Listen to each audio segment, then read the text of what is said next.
Okay, today opening remarks will be delivered by Joe Goldstein and Vice Provost and Dean of Basic Research, John Conaway, will introduce him. Welcome, John.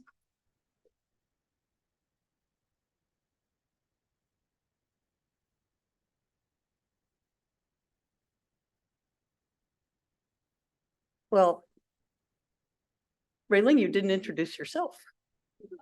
So our introducer of the introducers is Dr. Rayling Lin, who's Associate Dean for Biomedical Research Recruitment and Advancement, and my close colleague. And so thank you, Rayling, for all of the hard work you've put into in putting together today's event. I want to welcome all of you to the new Faculty Research Forum for 2023, and especially to welcome those of you who are new faculty here.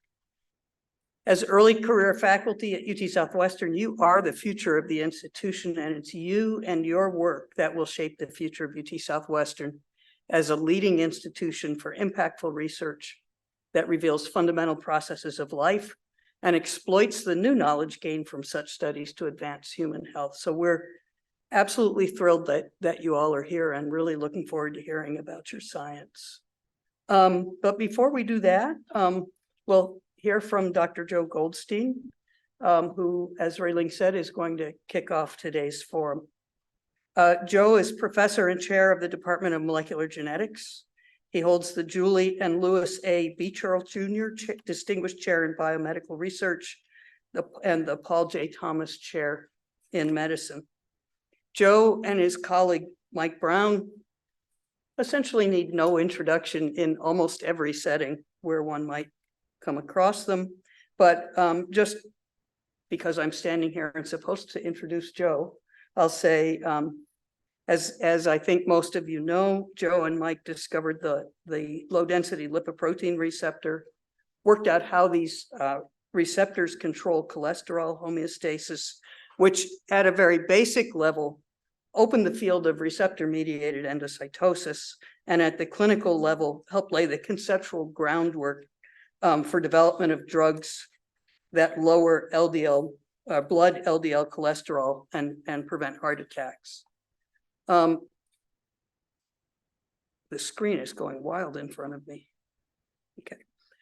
Joe and Mike shared many awards for this work, including the Lasker Award in Basic Biomedical Research, the Nobel Prize in Physiology or Medicine, and the National Medal of Science. And in more recent work, Joe and Mike went on to discover the SREBP family of transcription factors, showed how these membrane-bound molecules control the synthesis of cholesterol and fatty acids through regulated intramembrane proteolysis, again, opening a whole new field.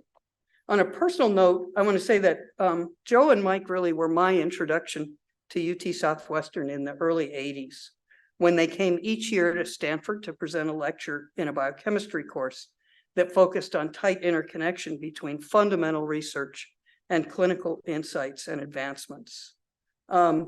Their presentations were inspirational and helped to cement my interest in biomedical research, and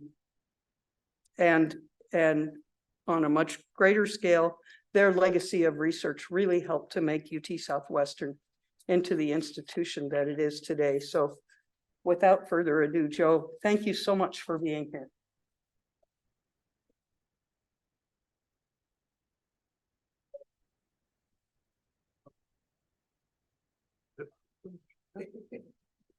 All right, well, thank you, Joan. This is a very nice introduction. Actually, in addition to giving biochemistry courses at Stanford when Joan was a graduate student, Mike and I actually met Joan and her husband at the biotechnology company DNAX, which was one of the first early biotechnology companies, where they were among the original people hired at DNAX, and we were on this scientific advisory board, and we heard all this interesting, exciting work that was going on in cytokines, and that was the very early days.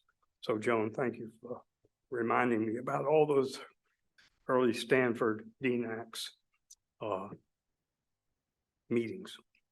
So today, I want to give you some ideas about, from my views about how you can become a successful scientist. And many of you in the audience are just beginning your careers as new faculty members at UT Southwestern, and most of you, I suspect, are struggling with the question of how can I do something worthwhile in biomedical research? And the answer to your struggle may be found in a provocative sculpture created by the contemporary African-American artist, Martin Puryear.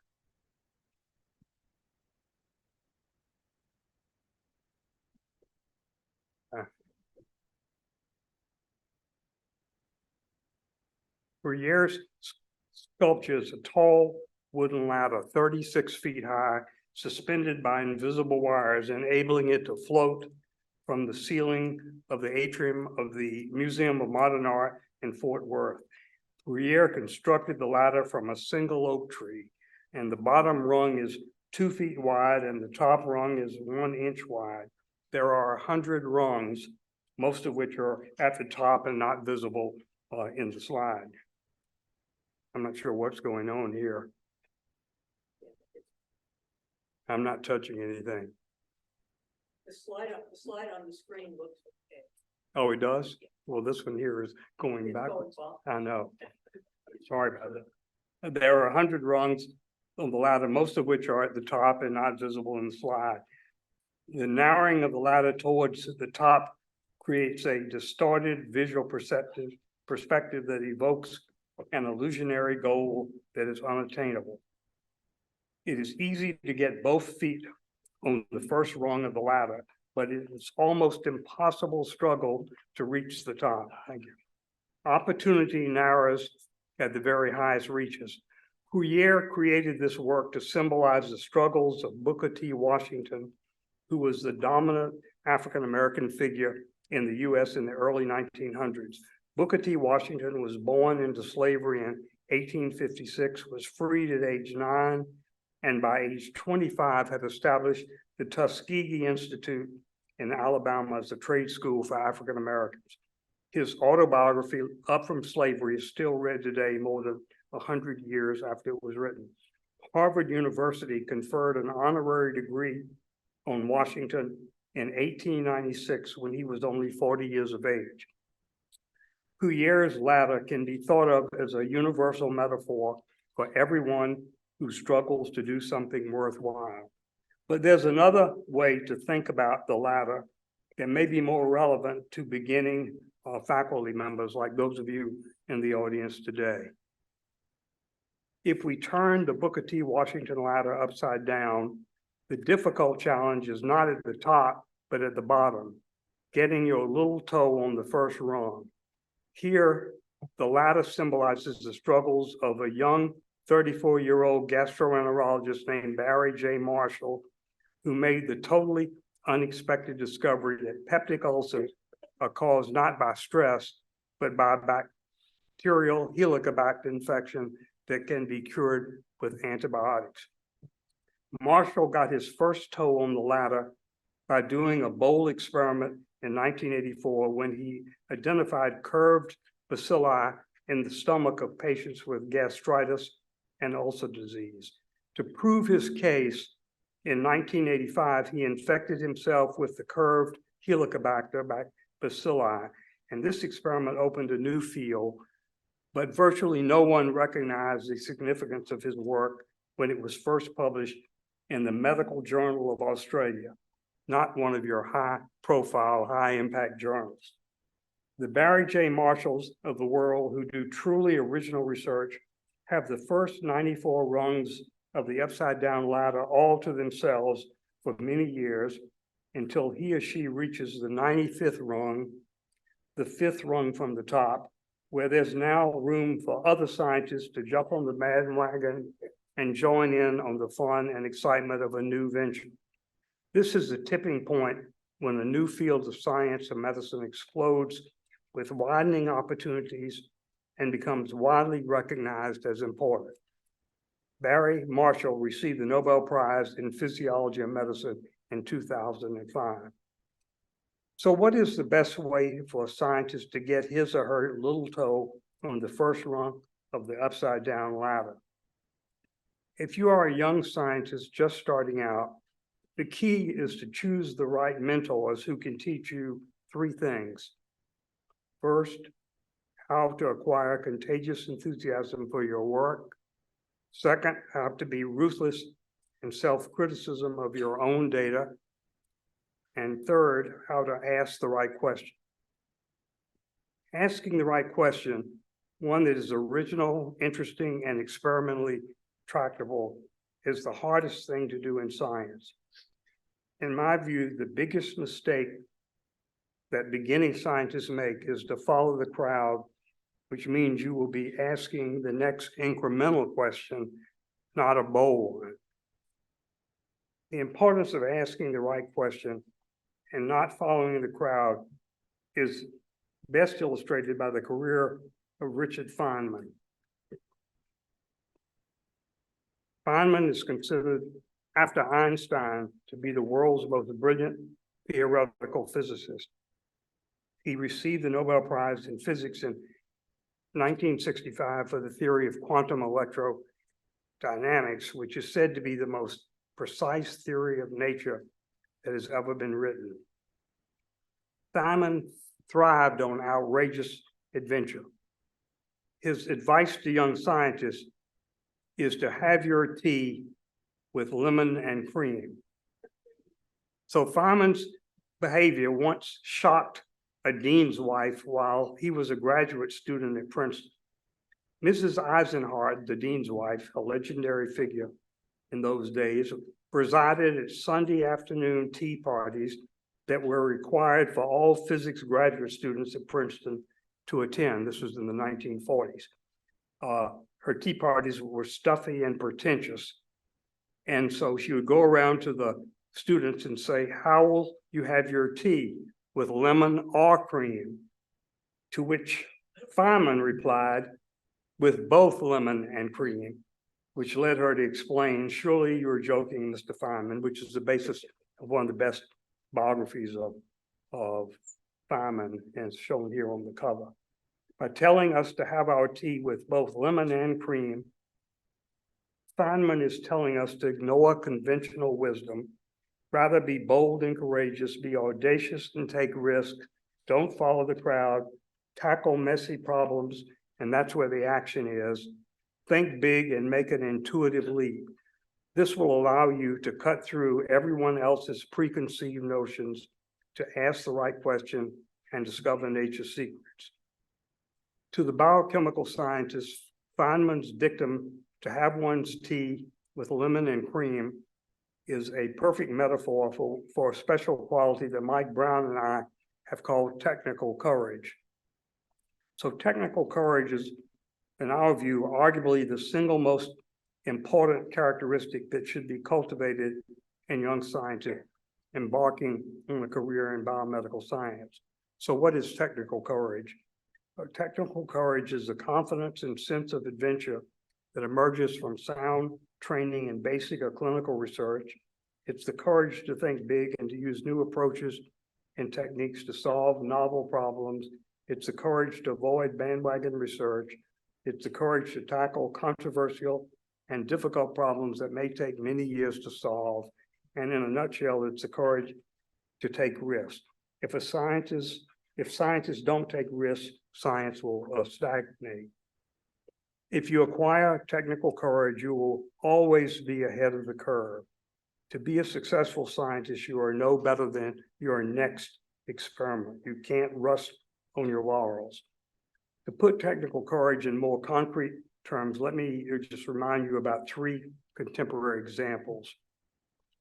The first one is Helicobacter ulcers. I've told you about Barry Marshall, who to convince the world that there was such a thing as a Helicobacter cause of gastritis and ulcers, he had to infect himself to prove his case, for which, as I mentioned before, he won the Nobel Prize in 2005.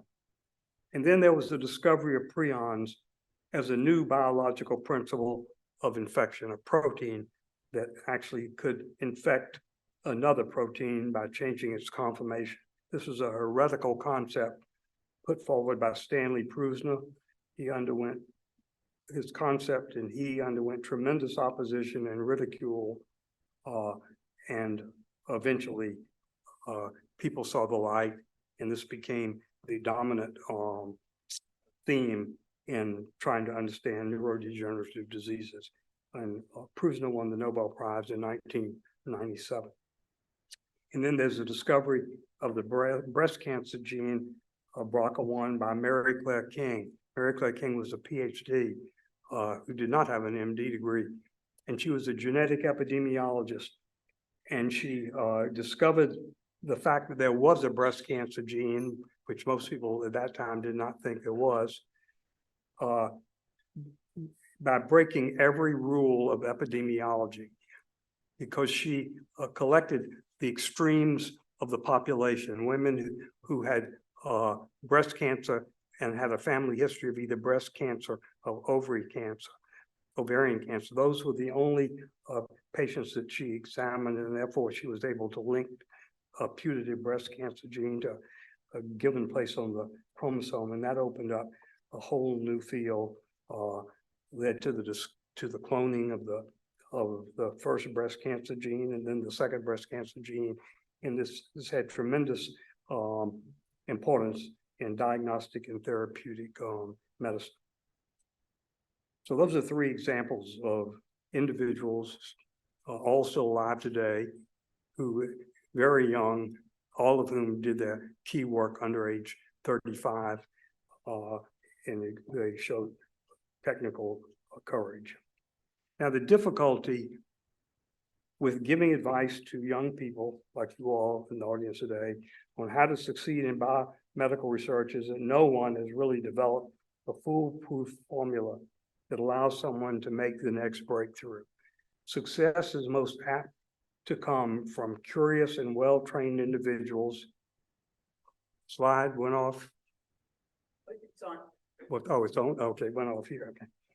Success is most apt to come from curious and well-trained individuals who ask the right question, take pride in their work, are passionate and obsessive about solving problems, and who choose the right mentors who teach them how to be ruthless in self-criticism and how to capitalize on good luck and surprise. All of this is easy if you have technical courage, or as Richard Feynman would say, if you have your tea with lemon and cream. Thank you and good luck in all your research.